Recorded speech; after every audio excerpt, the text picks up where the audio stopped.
Hey guys, what's up? I want to talk to you about a telescoping brace installation.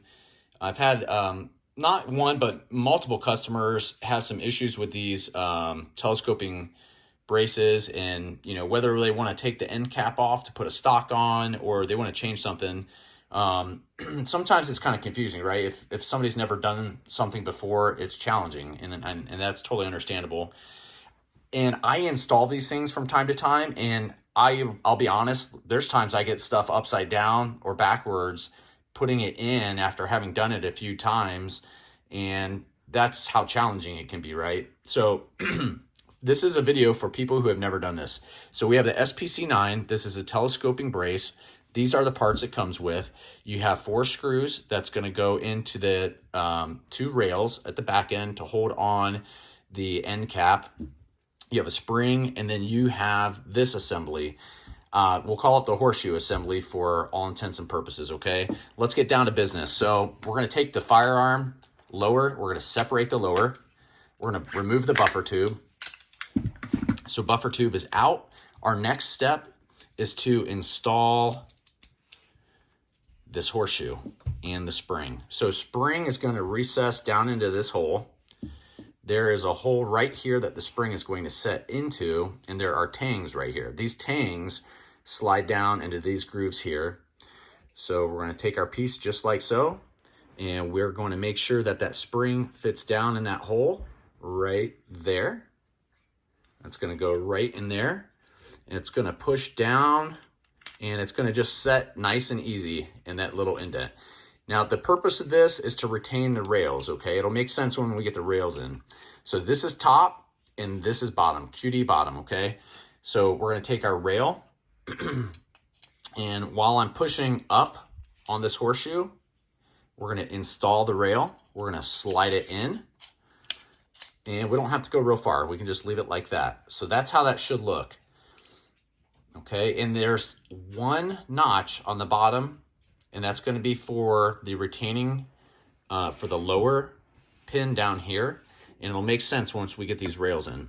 So let's install the next rail, and we're going to push up again, and we're going to put this in, and now we've got our rails in.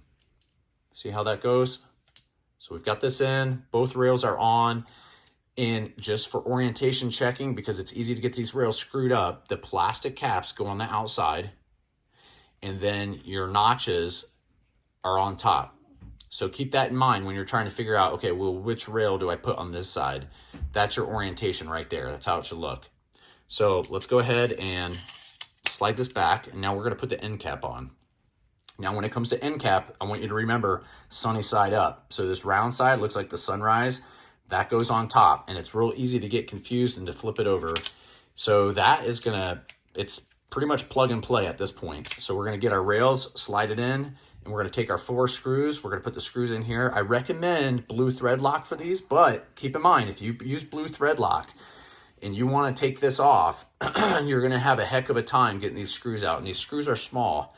And these screws that use a star driver, these screws are small and they will break if you blue thread lock them in and you don't heat it up to remove them. So with blue thread lock, it's a polymer based substance.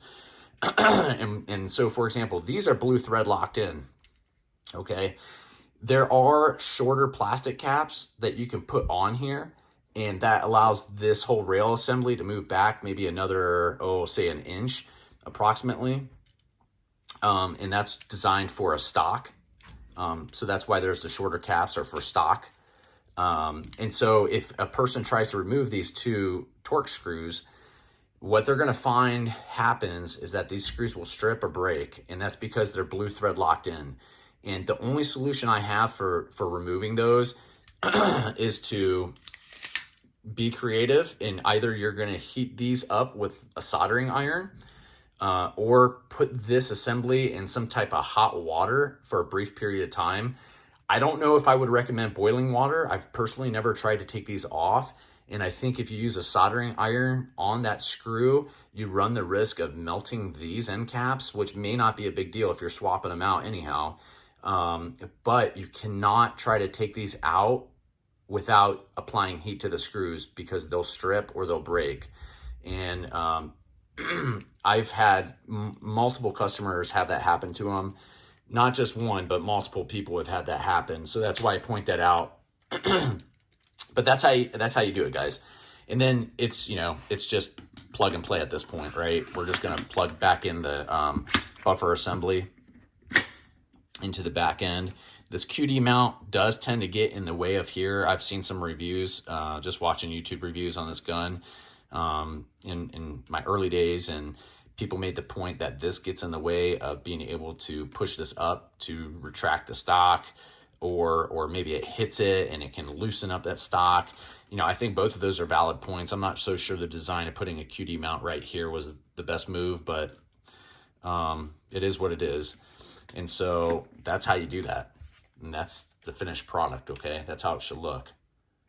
So I hope that helps somebody out there. I know if I saw a video like this, it would have helped me, because I can't tell you how many times I put the rail in upside down or on the wrong side, or even I installed the end cap before putting this back on the gun, and then I get the gun on and I'm looking at it and I'm like, oh man, I put that on upside down, so then I got to take the screws out again.